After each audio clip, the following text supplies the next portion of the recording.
چشم آدم میں وقارے آدمی ماتم سے ہے. لا حول ولا قوة الا باللہ العلی العظیم.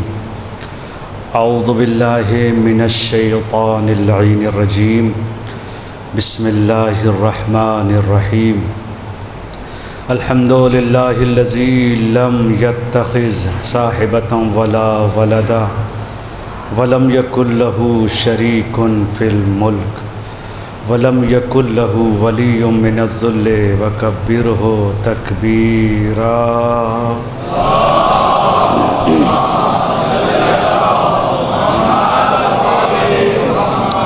والصلاة والسلام والتحیۃ والاکرام علی النبی الامی القرشی الہاشمی مولانا و مولا الثقلین جد الحسن والحسین ابی القاسم محمد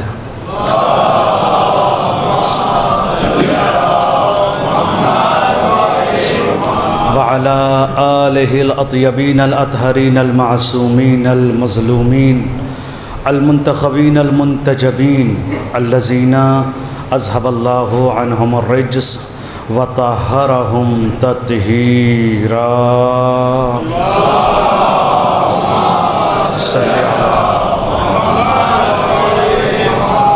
لا سیما بقیت اللہ فی الارضین روحی و رواہ العالمین لتراب مقدمہ الفدا ولعنت الابدیۃ علی اعدائہم وقتلتہم وغاصبی حقوقہم ومنکری فضائلہم اجمعین من الآن الى یوم الدین. اما بعد فقد قال اللہ الحکیم فی کتابہ فقد قال رسول اللہ صلی اللہ علیہ وآلہ وسلم من مات ولم یعرف امام زمانہ مات میتۃ جاہلیہ. صلوات بر محمد علی محمد.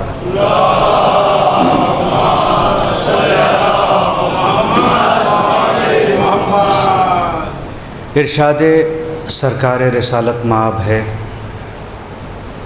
اور ہماری زندگی کا محور یہی ہے. امامت کو محور بشریت قرار دیا گیا ہے. امامت کو جیسے چکی ہوتی ہے دو پلڑوں والی، اس کے بیچ میں جو معیار ہوتا ہے اس کو امامت سے تشبیہ دی گئی ہے. اگر امامت نہ ہو تو جیسے دو چرخیاں رک نہیں سکتی، نظام کائنات بھی رک نہیں سکتا. ایک صلوات پڑھ دیں محمد علی محمد پر.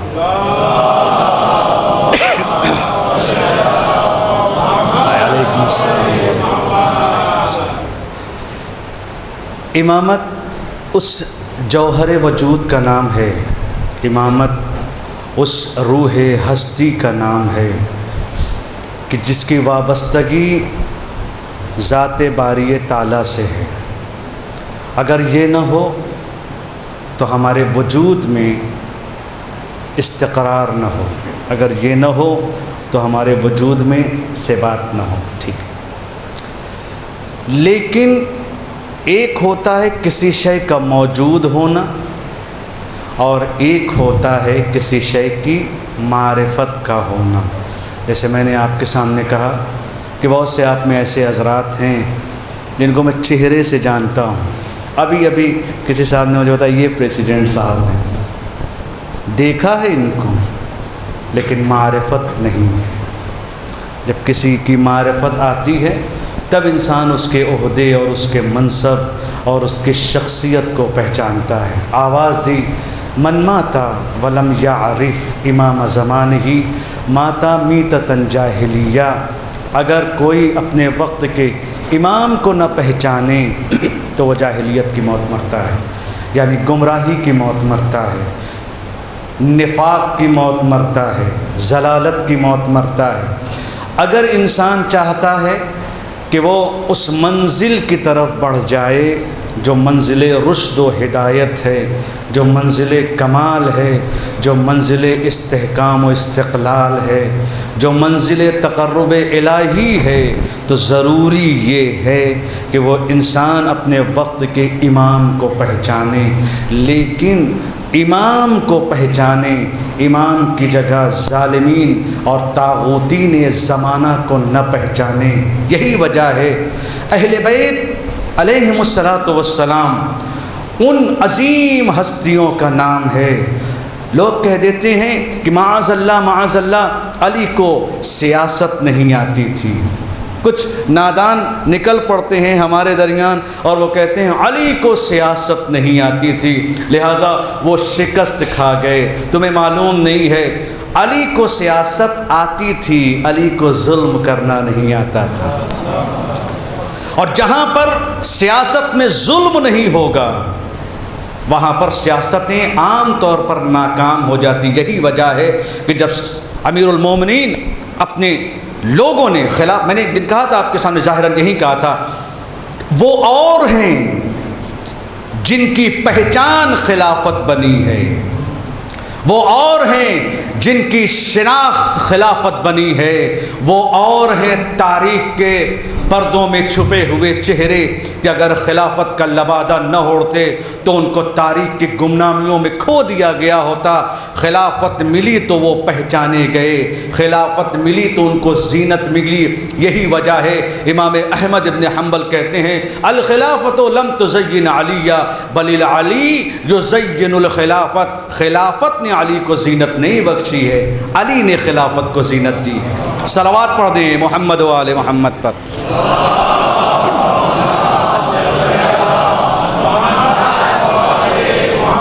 ذرا سا آگے آ جائیں، اس لیے کہ پیچھے بڑھیں گے ابھی پھر اس پنکھے کو آپ ستائیں گے، وہ پھر چلائے گا۔ آگے آ جائیے، ایک صلوات پڑھ دیں محمد آل محمد پر۔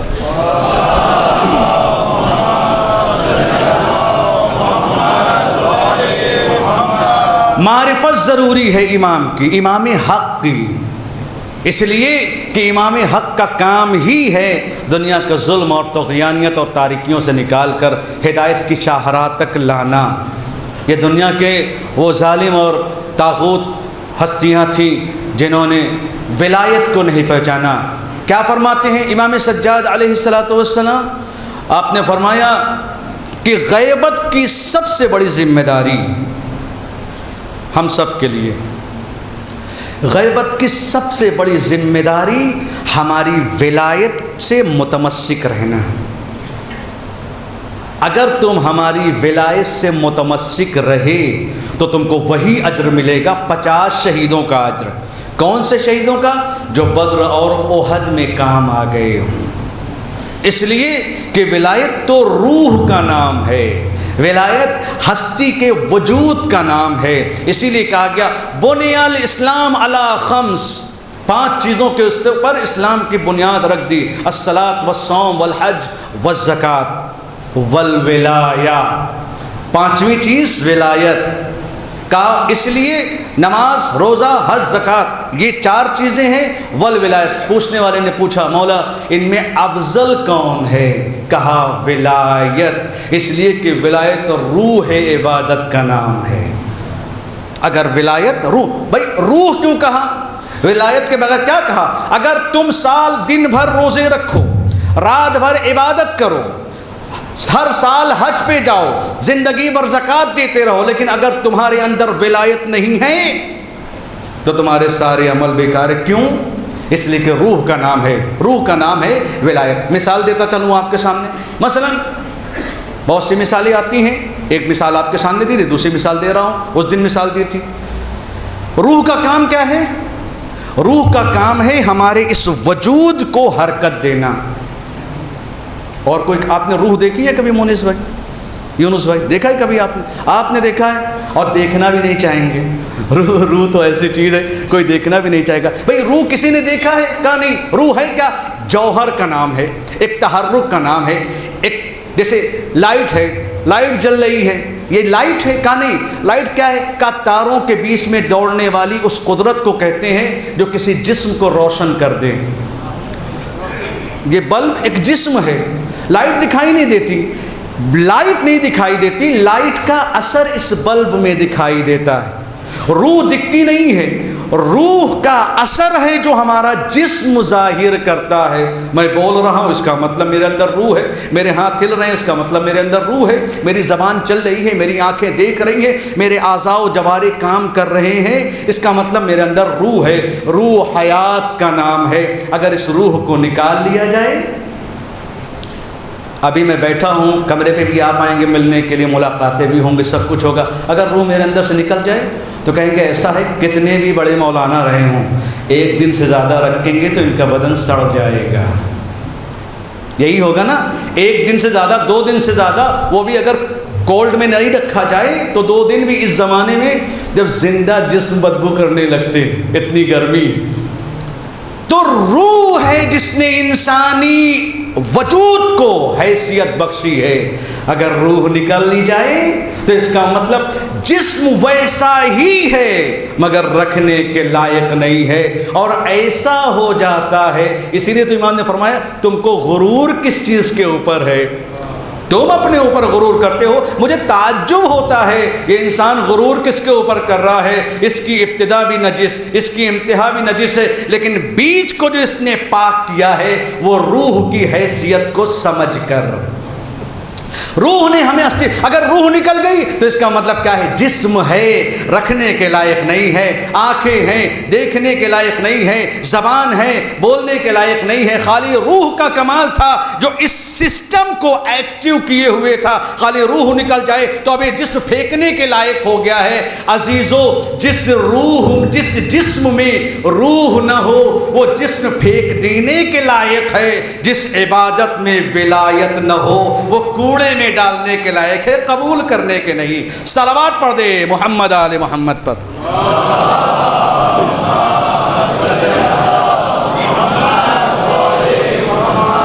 یہ کمال ولایت کا کام، ہماری ولایت سے متمسک رہو۔ دور حاضر ایسا ہی ہے، شبہات کا بازار گرم ہے، لڑائیاں ہو رہی ہیں، اختلافات ہو رہے ہیں۔ ہماری جو مصیبت ہے، جو سب سے بڑی مصیبت ہے، وہ یہ ہے اسلام دینداری کی تعریف کرتا ہے۔ دینداری کی بہت اہمیت ہے، دیندار ہونا اچھی چیز ہے، لیکن فقط خود کو دیندار سمجھنا یہ بری چیز ہے۔ ساری مصیبت ہماری یہی ہے کہ ہم دیندار تو ہیں، یہ تو ہم جانتے ہیں، ہمارا خدا جانتا ہے، لیکن مصیبت ہے کہ ہم اپنے سوا کسی کو دیندار نہیں سمجھتے۔ اور ماشاءاللہ آج تو اس مجلس کی جو رونقیں ہیں، باب مدینۃ العلم پر جا کر علوم آل محمد کو حاصل کرنے والے، آج یہ ہمارے بزرگان، یہ آئندہ کے انہیں نہیں معلوم کون سا اس میں خمینی بیٹھا ہے، کون خوئی بیٹھا ہے، کون کس مقام پر ہے۔ یقیناً اہل بیت کے علوم کو زندہ رکھنے کی جو ذمہ داری ہے وہ حوضوں کی ہے، اور جو اہل بیت کی جو سماجی خدمات کو ذمہ داریاں ہیں وہ آپ کی ہیں۔ صلوات پڑھ دیں محمد آل محمد پر۔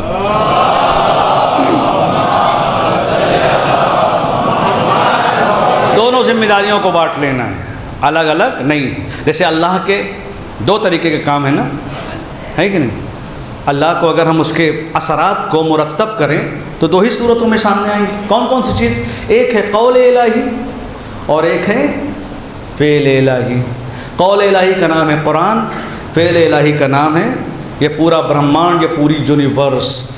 تو مولویوں کی ذمہ داری ہے قول الہی کی تفسیر، آپ کی ذمہ داری ہے فعل الہی کی تفسیر۔ ایک اور صلوات پڑھ دیں محمد آل محمد۔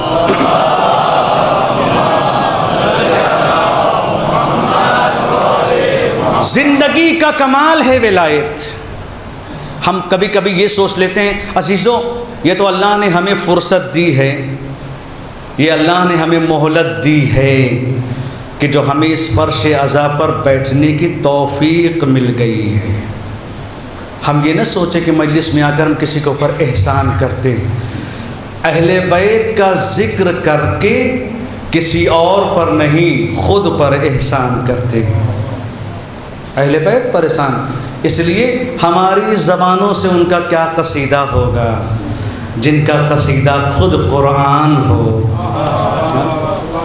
جن کی مدح سرائی خود قرآن کر رہا ہو اور اتنے عظیم ہیں. بعض لوگ کبھی کبھی کہہ دیتے ہیں اہل بیت کو حد سے زیادہ بڑھا دیتے ہیں. بھئی اہل بیت کی حد، ہم نے اہل بیت کی حد ہی کو کہاں پہچانا ہے کہ ان کو حد سے زیادہ بڑھائیں یا حد میں رکھیں.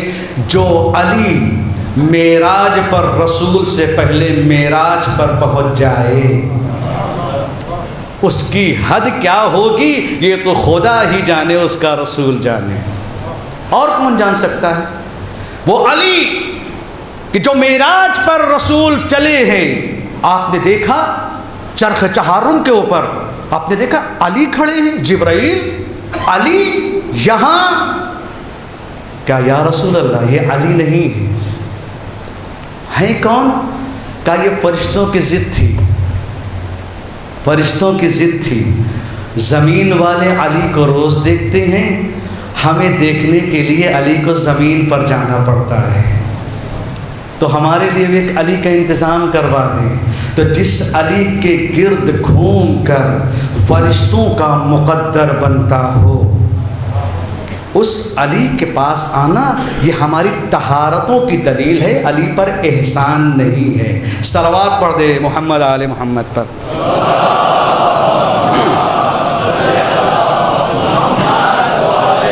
احسان ہم نہیں کرتے، ہماری ذمہ داری ہے. سمجھیں دین میں کوالٹی جو اہل بیت نے بتائی ہے وہ جب پیغمبر معراج پر گئے، اور آج کی ظاہر سی بات ہے جو آج کی مجلس ہے وہ اس کی ہے جو سجدہ کرنے والا نہیں ساجدین کا سردار ہے. آج کی مجلس اس کی ہے جو عبادت کرنے والوں کی زینت ہے. عبادت کے ذریعے سے زینت حاصل کر لینا الگ بات ہے، اور عبادت کی معراج پر پہنچ کر عبادت کرنے والوں کی زینت بن جانا یہ الگ بات ہے. اس مقام پر فائز ہے. پہنچے معراج پر. حدیث معراج میں یہ رقم ہے، یا احمد هل تدری متی یکون لی العبد عابدا. اے میرے پیغمبر، میں نے ایک دن جملہ کہا تھا، اللہ اتنے پیار سے اپنے نبی کو بلاتا ہے، نام بہت کم لیتا ہے اپنے نبی کا. قرآن میں القاب کے ذریعے سے اپنے نبی کو نواز رہا ہے. ہم سے عبادت کا مطالبہ کرتا ہے، نبی سے آرام کا مطالبہ کرتا ہے. یا احمد هل تدری متی یکون لی العبد عابدا. اے میرے احمد، اے میرے حبیب، اے میرے محبوب، کیا تم جانتے ہو بندہ کب بندگی کرتا ہے؟ ہمارے لیے ضروری ہے عزیزوں. میں ایک جملہ کہوں گا، خدا کی قسم ہماری ذمہ داری اس دور میں بڑی ہے. کوشش ہم یہ نہ کریں اہل بیت کو ان راستوں سے خوش کریں جو راستے انہوں نے بیان کیے. ہمارے عمل سے وہ ناراض نہیں ہونے چاہیے، ہماری خواہشات کے ذریعے سے وہ نہیں. چونکہ ہماری زندگی کا جو خوشی کا معیار ہے ناچ گانا کھانا پینا، ہم سوچتے ہیں ایسے ان کو خوش کر دیں گے. نہیں، اس سے دجال خوش ہوگا، امام زمانہ خوش نہیں ہوں گے. صلوات پڑھ دیں محمد آل محمد پر.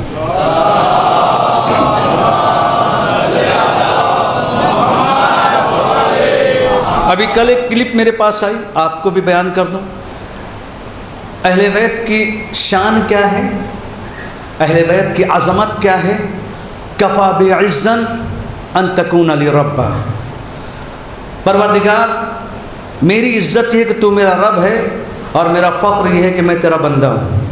یہی تو ہے نا اہل بیت. کل کیا آئی کلپ، اس میں یہ بتایا گیا کہ اللہ نور ہے اور ابو الفضل العباس خالق نور ہیں. میرے عباس نے تو خدا کو خلق کیا ہے. نعوذ باللہ من ذالک. کفر آمیز. مصیبت اس کی نہیں ہے جو منبر رسول پر بنی امیہ کے افکار کو پہنچا رہا ہے. مصیبت ان شامیوں جیسے افکار کی ہے جن کو سمجھ میں نہیں آتا اہل بیت کیا چاہتے ہیں اور شیطان کیا چاہتا ہے. فضیلت اہل بیت کی بندگی ہے. انہیں خدا بناؤ گے تو کیا کرو گے؟ وہ خوش ہوں گے اس چیز سے؟ یقیناً اس چیز سے خوش نہیں ہوں گے. ان کو خوش کرنا ہے تو انہوں نے اپنی خوشی کا معیار پیش کیا ہے. وہ الگ سی بات ہے کہ ہم نے ان کو پہچانا نہیں, ہم نے ان کو جانا نہیں. لیکن ایک شاعر نے بڑا اچھا شعر کہا تھا کہ سب کا رہبر, سب کا آقا, سب کا مولا ہے علی. جس جگہ ختم نبوت ہے وہ نقطہ ہے علی. سوچتا ہوں جب نصیری اس کو کہتے ہیں خدا, وہ خدا کتنا بڑا ہے جس کا بندہ ہے علی. صلوات پڑھ دیں محمد آل محمد پر.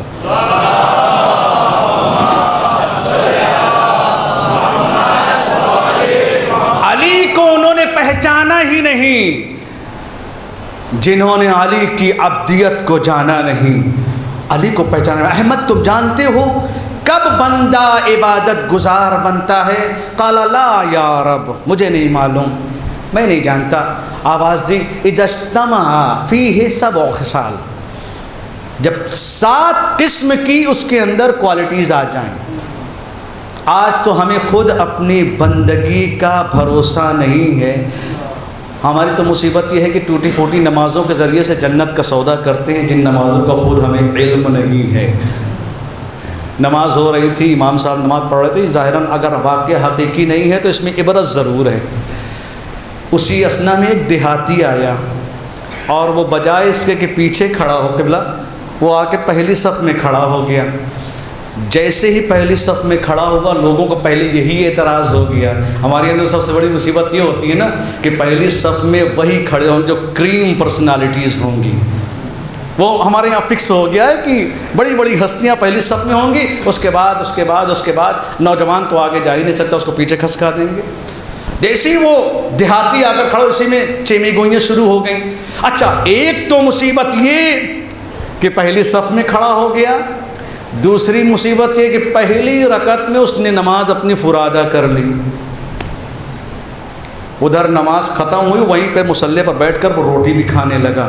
اب کسی طریقے سے لوگوں کی نماز ختم ہوئی. عزیز و جملہ دینا چاہوں گا, آپ سنیے گا کہ ہماری عبادتوں کی حیثیت کیا ہے اور ہماری عبادتوں کی معیار ان کا کیا ہے.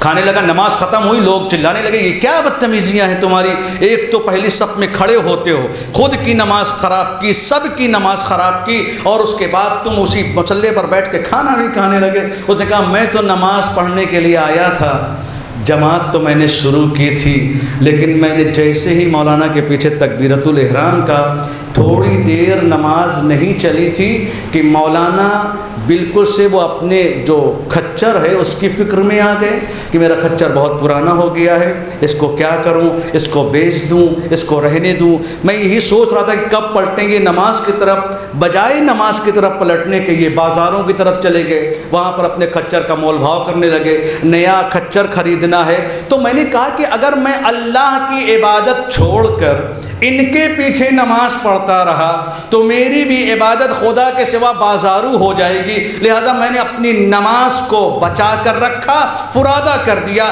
جیسے ہی مولانا نے یہ سنا, کہا یہ یقیناً کوئی عظیم ہستی ہے, بلا کے لاؤ. وہ ملا نہیں, وہ تو نہیں ملا, مگر نتیجہ ضرور مل گیا. وہ عبادتیں تنہا مصلی پر کھڑے ہو جانے کا نام عبادت نہیں ہے, بلکہ سر کے ساتھ جب تک دل نہ جھکے وہ نہ بندگی ہے نہ عبادت ہے. صلوات پڑھ دے محمد آل محمد پر. یہی تو ہماری عبادت ہے. ہماری مصیبت یہی ہے, ہم نے عبادتوں کو یہی سمجھا ہے کہ تنہا کھڑے ہو کر مصلی عبادت پر نیت کا مطلب یہ ہوتا ہے تم نے دنیا کے تمام دروازے بند کر دیے ہیں, اب ایک دروازہ کھلا ہے جو الہی توسل کا ہے. جب دنیا عبادتوں میں بھی غیر اللہ کو شامل کرتی ہے, مقابلہ ان سے کرے گی جن کو عارف غیبی آواز دے, انتا زین العابدین, انتا سید الساجدین, کہ جس کے مقام امتحان میں آنے کے بعد جس کا ہاتھ سانپ کاٹ لے اور محسوس نہ ہو, اسے یہ حق ہے کہ وہ عبادت گزاروں کی زینت بن جائے. صلوات پڑھ دے محمد آل محمد پر.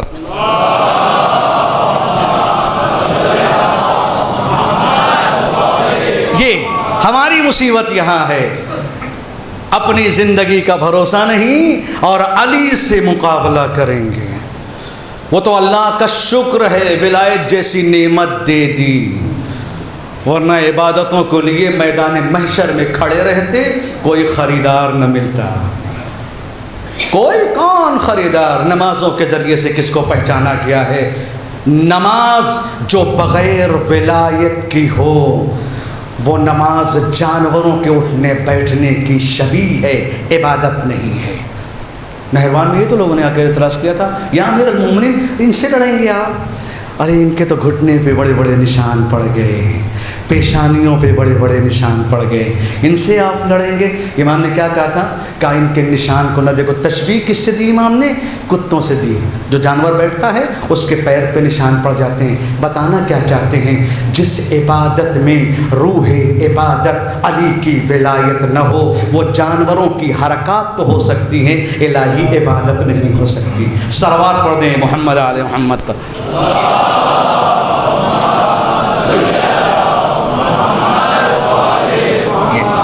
متا یکون لی العبد عابدا لا یا رب، مجھے نہیں معلوم اذا اجتمع فی سبع خصال، جب اس کے اندر 7 صفتیں آ جائیں۔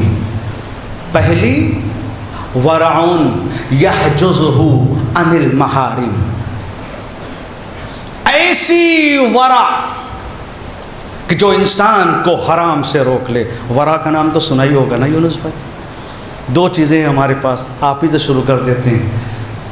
ہاں دیکھیں، ممبر کے پاس بیٹھنے کے جہاں بہت سے فائدے ہیں وہاں ایک نقصان یہ بھی ہے۔ اچھا یہ نقصان نہیں کہا جا سکتا، یہ بھی فائدہ ہے۔ سائل سوال کرتا ہے تو 2 فائدے ہوتے ہیں، یا تو ہم کو جواب معلوم ہوتا ہے یا ہمیں جواب معلوم ہو جاتا ہے، اس سے زیادہ تو نہیں ہے۔ ورع اور تقویٰ 2 چیزیں ہیں نا، اور ہمارے حوض علمیہ کے بھی ماشاءاللہ یہاں پر بزرگان علماء دین طلاب یہاں پر تشریف فرما ہے۔ ورع اور تقویٰ دونوں میں کوئی فرق ہے آپ کی نظر میں؟ تقویٰ کسے کہتے ہیں؟ تقوی کا نام سنا ہے بیٹا؟ ہماری طرف دیکھو، تقوی یہ والی ادا جو ہوتی ہے نا خطرناک، آپ کہیں بھی دیکھیں، ہمیں دیکھیں، ہم کدھر دیکھ رہے ہیں، کیونکہ ہم تو آپ کو ڈھونڈ ہی لیں گے، آپ ادھر سے دیکھنے تو ہماری نگاہیں تو موڑ لے جائیں گے۔ تقوی کا نام سنا ہے؟ کسے کہتے ہیں؟ تقویٰ کہتے ہیں حرام کے ذریعے سے اپنے آپ کو بچانا تاکہ اللہ کی عظمت ہمارے وجود میں آ جائے، یہی تو ہے حرام سے بچانا۔ پھر ورع کیا ہے؟ اس کو بھی کہتے ہیں۔ فرق ہے دونوں میں ذرا سا۔ ایمان نے کیا فرق؟ اللہ کیا کہہ رہا ہے اپنے نبی سے؟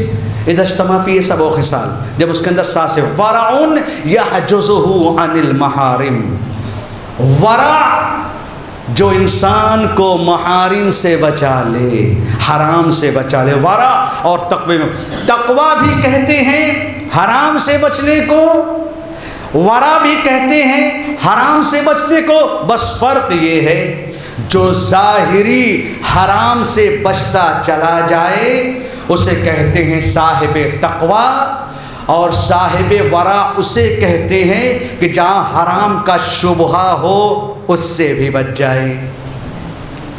ذرا سا فرق ہے بس دونوں میں، جہاں شبہہ بھی ہو اسے انجام نہ دے، وہ ہے صاحب ورع۔ صاحب تقویٰ ظاہری حکم کے اوپر عمل نہ کرے، اسے کہتے ہیں صاحب ورع۔ کیسی چیز؟ اگر انسان کو سمجھنا ہے دین کس چیز کی طرف، ایک جوان ہے جو پیغمبر کی بزم میں آتا ہے، کمال یہ نہیں، عزیزوں میں ایک جملہ کہوں گا، کمال اپنی عبادتوں پر ناز کرنے کا نہیں ہے، کمال یہ ہے وہ ناز کرے کہ ہم نے کیسے کیسے بندے خلق کیے، ورنہ کیا ہے دنیا میں بہت سے گزر گئے، بہت سے گزر گئے، کتنے آئے صدقات دیتے رہے، خیرات دیتے رہے، دولت لٹائی، شہرت پیدا کی، مال لٹایا، اموال لٹائے، درہم و دینار خرچ کیے، آیت نازل ہو جائے مگر نہیں ہوئے۔ کیوں؟ اس لیے کہ جس صدقے میں خلوص نہ ہو وہ صدقہ لعنت کی آیت تو نازل کروا سکتا ہے۔ آیت رحمت نازل نہیں کروا سکتا، لیکن یہ تو کمال اہل بیت تھا، سوکھی روٹیاں دیتے رہے، آیتیں نازل ہوتی رہی۔ صلوات پڑھ دے محمد آل محمد۔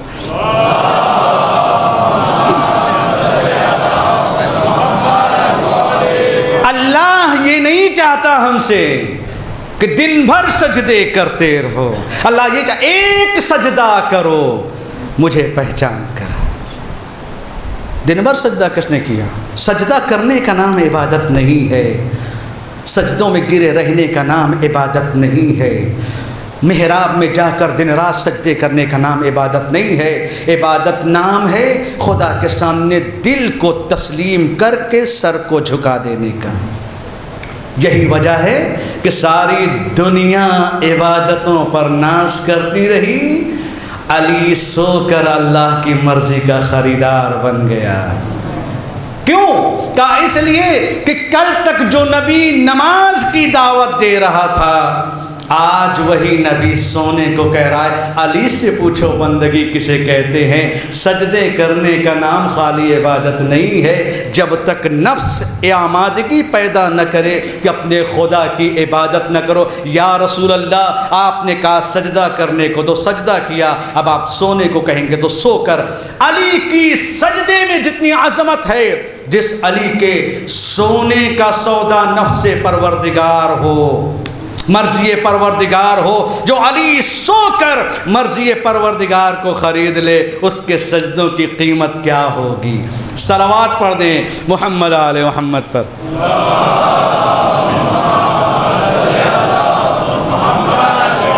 بھائی علی کی زندگی کی معمولی سی مثال ہے، سونے کی کیا حیثیت ہے؟ ہمارے میں تو بعض ایسے دن کو نیند ہی نہیں آتی، ہمیں بھی نیند نہیں آتی، کسی کو نیند نہیں آتی۔ علی نے سو کر مرضی پروردگار خرید لیا۔ ایک جگہ سو کر مرضی پروردگار، اور ایک جگہ ضربت ایسی ماری کہ عبادت ثقلین پر بھاری۔ بھائی کیا کیا؟ کافر کو قتل ہی تو کیا تھا۔ کتنے لوگوں نے کافرین کو مارا ہے، کتنے لوگوں نے کفار کو مارا ہے۔ کہا نہیں، ان کے مارنے میں فرق ہے۔ وہ جب مارتے ہیں تو دکھاوا ہوتا ہے، جب مارتے ہیں تو دنیا کے سامنے عمل ایسا پیش کرتے ہیں کہ کوئی بھی عمل اللہ کی مرضی سے خالی نہ ہو۔ یہی تو وجہ تھی۔ عمرو کی بہن نے کیا کہا تھا؟ تجھے میرے قاتل، تیرے بھائی تیرے قاتل نے تجھے مارا ہے، زندگی بھر تجھ پر روؤں گی، مگر تیرے قاتل کو کچھ کہہ نہیں سکتی، اس لیے کہ طہارت ایسی ہے کہ اسے کچھ کہا نہیں جا سکتا۔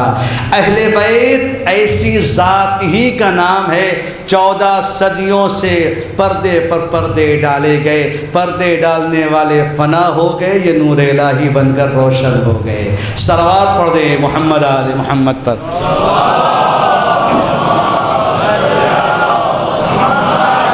کمال یہی ہے نا، اگر اہل بیت سے سیکھنا ہے، یہ کمال کی منزل ہے۔ سیکھنا کیا ہے؟ بھائی مجلس ہوئی، الحمدللہ فضائل مولا علی بیان ہوئے، اس لیے کہ علی کی ولایت ہے ہی یہ ہے کہ اگر گہوارے میں بچہ بھی علی کی ولایت کی فضیلت سن لے تو وہ بھی مچل جائے۔ اسی کو تو کہتے ہیں ولایت۔ لیکن مولا کائنات نے خیبر کو اکھاڑ لیا، ہم کچھ کر سکتے ہیں؟ کر سکتے ہیں یونس بھائی؟ ہم سے تو جو جھاڑ نہیں اکھاڑے پڑتی ہے، ہاں ہم جھاڑ نہیں اکھاڑ سکتے، نہیں اکھاڑ سکتے نا۔ وہ فضیلت ہے، وہ خیبر قدر مولا کائنات نے اکھاڑ لیا، مرحب کو قتل کر دیا، عمر کو قتل کر دیا، احد کا مارکا سر کر لیا، بدر میں کفار کو مشرکین کو دے دیا، جمل میں اونٹنی کے پیر کاٹ دیے، صفین کی صفیں پلٹ دی، نہروان میں کافرین کو تہہ دیکھ کر دیا۔ یہ ہم نہیں کر سکتے، ہم یہ تو کر سکتے، جو کر نہیں سکتے اس کو سنو، جو کر سکتے ہو اس کو کرو۔ علی کی تلوار اٹھانے سے ہم قاصر ہیں، لیکن یتیموں کو تو پال سکتے ہیں، بیواؤں کا تو سہارا بن سکتے ہیں۔ جس علی کی تلوار کو ہم نے دیکھا ہے، اس علی کی پشت پر لدے ہوئے کھانے کو بھی دیکھنا ہوگا۔ صلوات پڑھ دے محمد آل محمد پر۔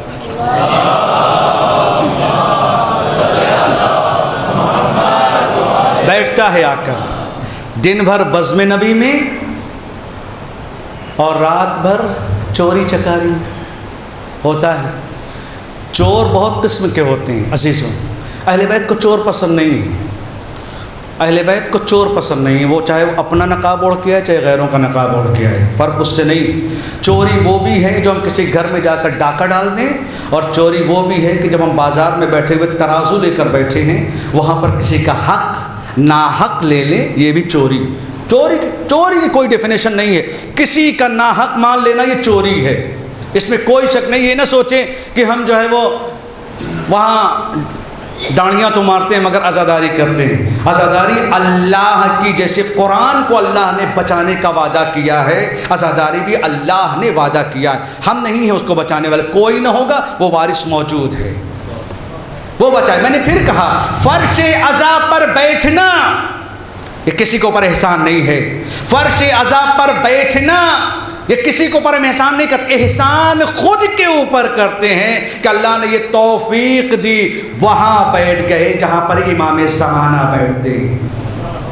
یہ ہماری شرافت. ورنہ یہ جگہ وہ ہے کہ ذاکر جب منبر پر آتا ہے، دنیا میں مقام امامت سے بلند کوئی امامت نہیں، لیکن ذکر حسین اس عظیم ذکر کا نام ہے کہ اگر دیبل بلندی پر ہیں تو امام نیچے بیٹھے ہوئے ہیں. پڑھو دیبل، کیوں یہ کیوں پڑھایا جا رہا؟ کہا ذکر حسین کی بلندی کو دیکھو. میں ایک جگہ گیا، وہاں پر کچھ نوجوان ہیں، کہا مولانا آپ ہمارے گھر چلیے. ہم کہا نہیں زحمت ہوگی. کہا نہیں زحمت نہیں ہوگی، یہ ہماری خوش نصیبی ہے کہ ماں فاطمۃ الزہرا کی اولاد کا ذکر کرنے والا ہمارے گھر میں آیا ہے. ہماری عزت نہیں ہے، ہمارے الفاظ کی عزت نہیں ہے، یہ عزت ان کی وجہ سے ہے جنہوں نے پوری کائنات کو عزت بخشی ہے.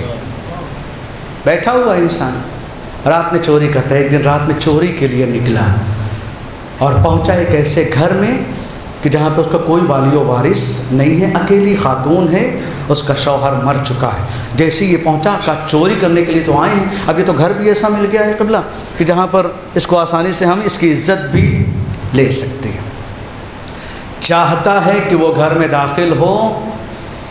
کل میں نے آپ کے سامنے عرض کیا تھا، ایک ہلکی سی چنگاری جیسے پورے خرمن کو جلا سکتی ہے، ایک نور الہی کا دل میں جگ جانا انسان کے وسوسوں کو پامال کر سکتا ہے.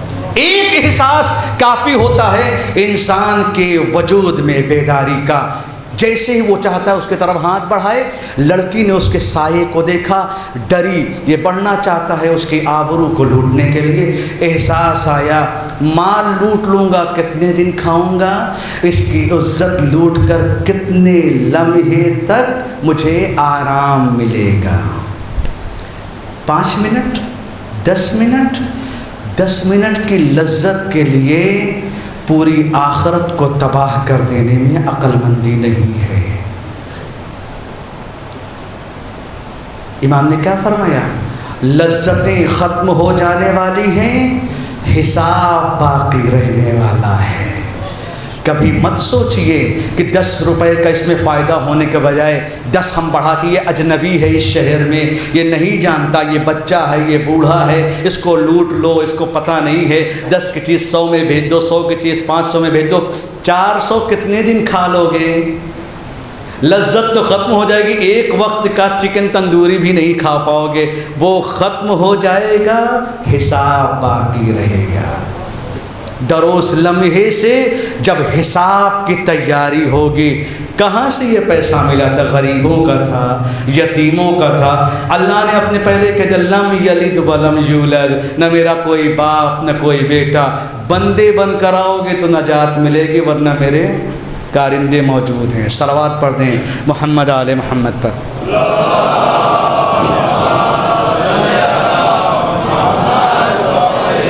ہمارے آنکھوں پر اللہ نے حجاب ڈال دیا. آپ کو نہیں پتہ یونس بھائی کون سا گنہگار یہاں پر بول رہا ہے. یہ تو اللہ کا کمال ہے کہ اس نے ستاریت سے کام لیا، چھپایا. ورنہ دعائے ابو حمزہ سمالی کے جملے ہیں کہ اگر ہمارے عیب لوگ جان جائیں تو کاندھا دینے کو تیار نہ ہوں، ہے نا؟ ہماری اولاد ہمارا نام نہ لے، ہمارے اہل خانہ ہمارا ذکر نہ کریں، ہماری اولاد فراموش کر دے، ہمارے ماں باپ ہمارے آپ کو گالی سمجھیں، یہ تو کرم ہے اس کا جو گناہ جانتا بھی ہے مگر نعمتوں سے روکتا نہیں ہے۔ یہ اس کا کمال ہے، ہمارے اندر کیا کمال ہے؟ تھوڑی سی غلطی ہو جائے مرتے مر جائیں گے، آپ ہمیں معاف نہیں کریں گے، اور اللہ کہتا ہے غلطیاں تو ہم تحریر بھی نہیں کرواتے، شاید توبہ کر لو۔ یہی تو ہے نا، جیسے یہ احساس ہوا اس کو کہ اگر میں یہاں پر ابھی اس کی عزت لوٹ لیتا ہوں، اس کا مال لوٹ لیتا ہوں، کتنی دیر تک؟ احساس جگہ واپس آیا، لڑکی کے وجود میں خوف آیا۔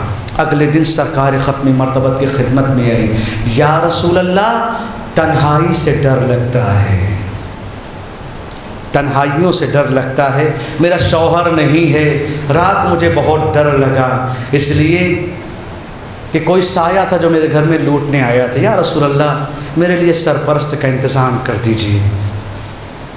وہ جوان وہی دن میں آتا ہے نا رسول کے پاس،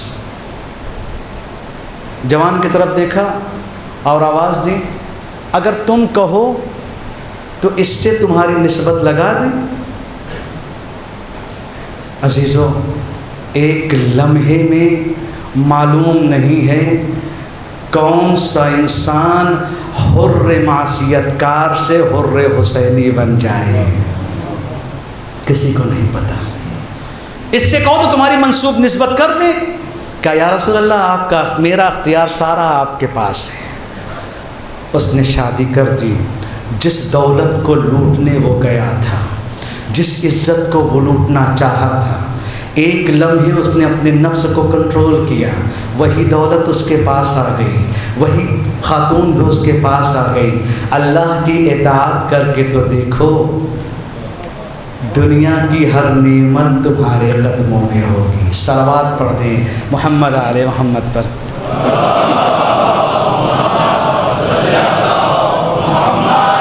ذرا سا وہ جذبہ تو ہمارے اندر پیدا ہو، ذرا سے وہ صفات تو ہمارے اندر پیدا ہوں کہ ہم یہ دیکھیں کہتے کسے ہیں عظمت، ابدیت۔ جس نقطے کی طرف پہلا جملہ کیا تھا 7 صفتوں میں سے؟ وہ ورع جو انسان کو حرام سے روکے،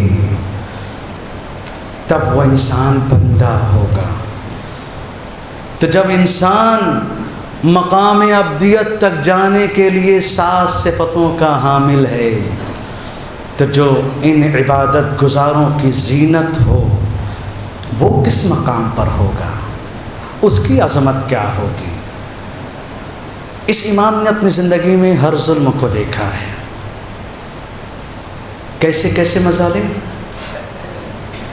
مدینے میں مارشاء اللہ لگایا ہوا یزید نے، لوگوں کی آبروئیں لوٹی جا رہی ہیں، ہزاروں لڑکیوں کی عزت لوٹی جا رہی ہے۔ 3 دن کے لیے مدینہ مباح ہو چکا ہے لشکر یزید کے اوپر۔ ایک انسان آتا ہے اپنی بیوی اور بچوں کو لے کر، فرزند رسول میرے بیوی اور بچوں کو اپنے گھر میں پناہ دے دیجیے، بھوکا ہوں مجھے کھانا دے دیجیے، میرے بچے بھوکے ہیں۔ امام نے فرمایا بالکل سب کے لیے میرا در کھلا ہے، تم بھی آ جاؤ۔ جب امام نے اشارہ کیا تو اس نے ایک جملہ کہا، مولا شاید آپ نے مجھے پہچانا نہیں۔ امام نے ایک جملہ کہا، میں کیسے اپنے بھائی کے قاتل کو بھول سکتا ہوں، وہ تمہارا نقص تھا، یہ میرا کمال ہے۔ ہم اہل بیت عصمت و طہارت، سجدے میں سر حسین کا ہو پھر بھی وہ امت کی فلاح کی دعا مانگے، کوئی نہ بچا ہو پھر بھی وہ ہدایت کی بات کرے، اس لیے کہ ہماری زندگی اور موت سب اللہ کی مرضی کے لیے، سب کچھ اللہ کے لیے۔ غیرت مندو، آج شب شہادت امام 4 ہے۔ انسانیت میں بہت سے رونے والوں کا شمار ہوا ہے، لیکن یہ وہ شہید ہے جو کربلا کے بعد 35 سال تک رویا ہے، اور رونے کا عالم یہ ہے کہ کنیز وضو کے لیے پانی لاتی ہے اور امام کربلا کی طرف رک کر کے کہتے ہیں بابا آپ کو 3 دن کا بھوکا اور پیاسا مار دیا گیا بابا. ہر لمحہ رونا. بعض اہل قلم لکھتے ہیں کہ میں ایک دن راستے سے گزر رہا تھا تو دیکھا امام کے چھت سے پانی گر رہا ہے. اس نے سوچا کہ پتہ نہیں یہ پانی کیسا ہے. کنیز کو بلایا کہ اوپر سے پانی کیسا گر رہا ہے. آواز دی امام کربلا کو یاد کر کے رو رہے ہیں. آنسوؤں سے پرنالہ جاری ہو گیا ہے. ایک ایک جانتے ہیں کیوں؟ جانتے کہ غیرت مندو خدا آپ کی غیرت کو سلامت رکھے. اگر ہمارے گھر کی بیٹیاں کہیں جائیں اور ایک دن آ کر میری بہن مجھ سے کہہ دے, میری بیٹی مجھ سے کہہ دے کہ بھائی آج میں جا رہی تھی, کسی نے مجھے دیکھا ہے, مجھے اس راستے سے جانے میں ڈر لگتا ہے. آپ یہ بتائیے غیرت مند ہو, جوان ہو نا, اگر کوئی بہن کسی کی آ کر یہ کہہ دے کہ مجھے ایک انسان دیکھ رہا تھا بھائی مجھے ڈر لگتا ہے, گھر کے سارے جوان اٹھیں گے اور جانے کے بعد اس راستے میں اپنی بہن کو چھوڑ کے آئیں گے. چونکہ غیرت یہ گوارا نہیں کرتی نا کہ جوان بھائی گھر میں موجود ہوں اور بہنوں کو نامحرم دیکھ لے. ہائے سید سجاد کو بوڑھا کر دیا شام کی گلیوں نے, سید سجاد کو شام نے رلایا ہے. مولا کب تک روئیں گے, مولا کب تک ماتم کریں گے. مولا شہادت تو آپ کے گھر کی میراث ہے, مولا شہادت تو آپ کے گھر کی میراث ہے. ایک جملہ کا منحال تم نے انصاف نہیں کیا, شہادت میرے گھر کی میراث ہے, لیکن کیا ماں بہنوں کا بازاروں سے گزرنا, ماں بہنوں کا درباروں سے گزرنا اجرکم اللہ. ایک جملہ میں آپ کے سامنے کہوں گا, اہل حرم کو بازار شام میں عزیزو عابد بیمار کے گلے میں توق نہ بھی ہوتا تو عابد بیمار کا سر نہ اٹھتا. اس حالت سے گزرا ہے عابد بیمار. شام کے اس بازار میں سیدانیوں کو, علی کی بیٹیوں کو, زہرا کی بیٹیوں کو اس چبوترے پر لا کر کھڑا کیا تھا جہاں پر کنیزیں بکا کرتی تھی, جہاں پر غلام بکا کرتے تھے. ارے شرابیوں کے مجمع نے کون کون سی نگاہیں ڈالی ہوگی. اے سید سجاد تم زندہ کیسے رہے. اجرکم اللہ, اجرکم اللہ. اے غیرت والو خدا تمہاری ناموز کو سلامت رکھے, خدا تمہاری غیرت کو سلامت رکھے. جب شام کے دربار میں سیدانیاں ایک طرف کھڑی ہیں, شام کے اوباش ایک طرف کھڑے ہیں, 700 کرسی نشین ایک جگہ کھڑے ہیں, ایک شامی اٹھتا ہے, اٹھنے کے بعد کہتا ہے اے یزید حسین کی اس بیٹی کو میری کنیزی میں دے دے. اتنا سننا تھا سکینہ نے پھوپھی کا دامن تھام لیا. اے پھوپھی اماں کیا دین کے لیے اس راستے تک جانا ہے. اے پھوپھی اماں زینب نے سکینہ کو بچایا, شام نے سید سجاد کو بوڑھا کر دیا.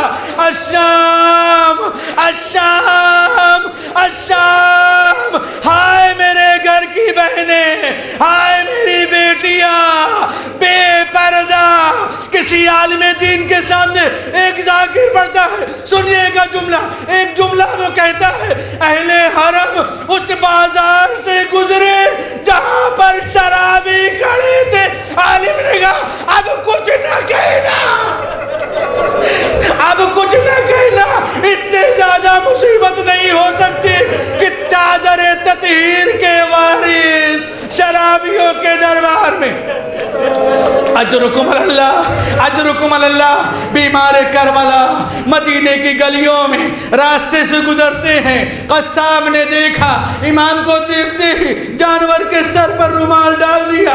کسی نے پوچھا ایسا کیوں کرتے ہو؟ کہا جب بھی امام یہاں سے گزرتے ہیں مجھ سے پوچھتے ہیں اس جانور کو ذبح کرنے سے پہلے پانی دیا تھا. میں کہتا ہوں مولا میرا دستور یہی ہے, بغیر پانی کے ذبح نہیں کرتا. تو مولا کربلا کی رک کرتے ہیں, اے بابا جانوروں کو پانی دیا جاتا ہے. میرے بابا کو 3 دن کا بھوکو پیاس. ہاں عزیز، اجرکم اللہ، اجرکم اللہ۔ امام کربلا کو یاد کرتے رہے، امام کربلا کو روتے رہے، امام بار بار روئے، ہر لمحہ روئے، کربلا کو یاد کیا، سیدانیوں کو یاد کیا۔ وہ وقت بھی آیا کہ جب زہر دغا سے شہید کیا گیا۔ ایک جملہ میں کہوں گا، جب امام شہید ہوئے ہیں مدینے کی گلیوں میں بڑے اہتمام سے امام کا جنازہ اٹھتا ہے، لیکن عجب نہیں، امام کی روح ایک مرتبہ بولی بابا بابا میرا جنازہ اٹھ رہا ہے، لیکن آپ کا جنازہ نہیں اٹھا۔ یہی تو وجہ تھی جب 11 محرم کو اہل حرم کا قافلہ چلا، زینب نے دیکھا عابد بیمار کی جان نکل جائے گی، اے عابد بیمار تمہاری روح نہ نکل جائے، اے بوبی اماں یہ نجیسوں نے اپنے مقتول کو دفن کر دیا ہے، میں جوان بیٹا زندہ ہوں، میرا بابا بے غسل و کفن۔